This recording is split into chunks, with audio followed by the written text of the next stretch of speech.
Selamat pagi, kita berjumpa kembali. Sebelum kita memulai pelajaran, tidak lupa kita mengucapkan Om Swastiastu, Om Awigenam Astu, Nama Sidem. Pada lingkup materi kali ini, kita akan membahas tentang Trimurti semester ganjil kelas 3. Tujuan pembelajaran. Peserta didik dapat menjelaskan pengertian kemahakuasaan Hyang Widi sebagai Trimurti. Peserta didik dapat menyebutkan bagian-bagian Trimurti. Peserta didik dapat menyebutkan fungsi Trimurti sebagai manifestasi Hyang Widiwasa. Peserta didik dapat menyebutkan sakti Trimurti. Pengertian Trimurti. Hyang Widiwasa disebut dengan Trimurti. Trimurti terdiri atas kata tri dan murti. Tri artinya tiga, murti artinya perwujudan Hyang Widiwasa. Perwujudan di sini berarti peranan penting yang dirasakan oleh manusia. Jadi, Trimurti adalah tiga perwujudan Hyang Widiwasa sebagai pencipta, pemelihara, dan pelebur alam semesta. Bagian-bagian Trimurti. Dewa Brahma. Dewa Brahma merupakan perwujudan kekuatan Hyang Widiwasa. Dewa Brahma sebagai pencipta alam semesta beserta isinya. Dewa Brahma disimbolkan berwujud api atau Agni. Api merupakan simbol kekuatan mencipta. Api juga dapat menumbuhkan sesuatu menjadi ada. Dewa Brahma disebut juga Dewa Caturmuka. Artinya dewa yang memiliki 4 muka. Kedua, Dewa Wisnu. Dewa Wisnu adalah salah satu perwujudan Hyang Widiwasa. Dewa Wisnu sebagai pemelihara alam semesta. Dewa Wisnu disimbolkan berwujud air. Air memiliki kekuatan memelihara sesuatu. Air menjadikan sesuatu tumbuh lebih baik dan sempurna.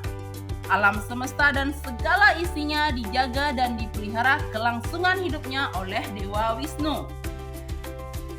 Ketiga, ada Dewa Siwa. Dewa Siwa perwujudan kekuatan Hyang Widiwasa. Dewa Siwa sebagai pelebur semua ciptaannya. Dewa Siwa disimbolkan sebagai angin. Angin memiliki kekuatan melebur segala sesuatu. Dewa Siwa juga disebut Dewa Trinetra. Artinya, dewa yang memiliki 3 mata. Dewa Siwa memperalina makhluk hidup yang sudah tua. Juga makhluk hidup yang sakit dan tidak bisa disembuhkan. Fungsi Trimurti. Pertama, Hyang Widiwasa sebagai pencipta. Dalam fungsinya sebagai pencipta alam semesta, Hyang Widiwasa bergelar Dewa Brahma. Disimbolkan berwujud api atau panas. Api sangat diperlukan dalam kehidupan. Api juga dapat menciptakan sesuatu yang baru. Contohnya, panasnya api dapat mengubah lempengan besi atau emas menjadi perhiasan. Demikian pula, Dewa Brahma menciptakan alam semesta dari yang tidak ada menjadi ada. Kekuatan mencipta itu disebut Utpati.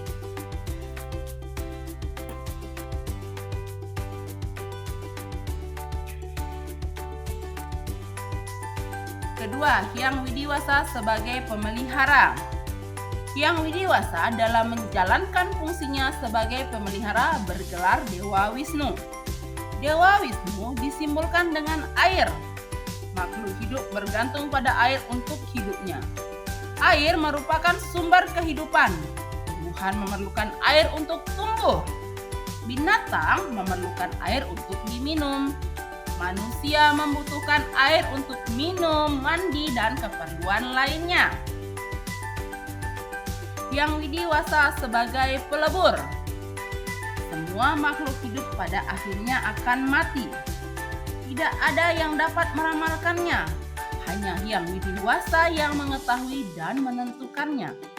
Hyang Widiwasa berkuasa untuk melebur semua ciptaannya. Melebur bukan berarti merusak. Melebur atau memperalina untuk menjaga keharmonisan.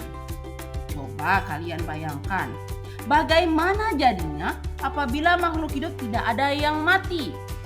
Tentunya bumi akan menjadi penuh, bukan?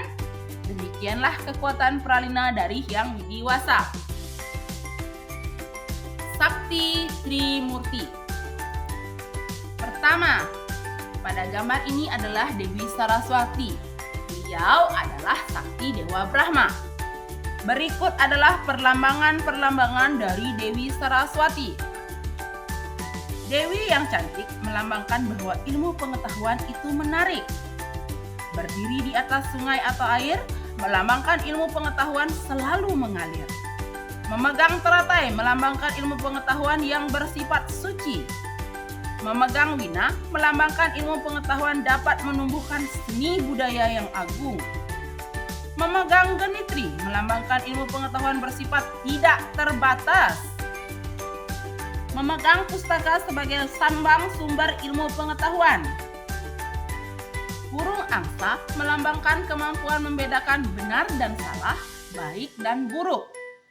Burung merak melambangkan kewibawaan.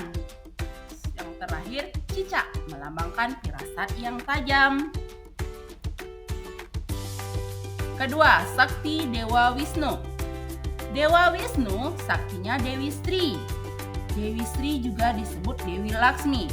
Dewi Sri dan Dewi Laksmi adalah satu, namun tugas dan fungsi beliau berbeda. Dewi Sri merupakan Dewi kemakmuran dan kesuburan. Dewi Sri digambarkan sebagai Dewi Padi. Nama lain dari Dewi Sri adalah Dewi Nini. Beliau memiliki wajah yang cantik sebagai cerminan sifat lemah lembut. Dewi Laksmi adalah kebahagiaan atau keberuntungan. Dewi Laksmi digambarkan sebagai Dewi keindahan. Yang terakhir adalah sakti Dewa Siwa. Dewa Siwa memiliki sakti yang bernama Parwati. Beliau disebut dengan nama yang berbeda-beda sesuai dengan fungsi dan tugasnya. Dewi Parwati juga disebut Dewi Uma dan Dewi Durga. Dewi Parwati adalah dewi yang cantik.